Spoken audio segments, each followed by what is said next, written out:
Hey everyone, in today's video I'll tell you how to take screenshot without buttons in your device Samsung M55. In this video I'm gonna share few tips that you can use to do it.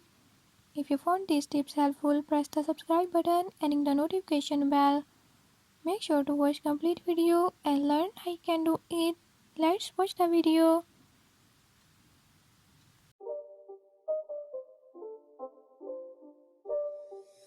It's not a game, it's a rich thing.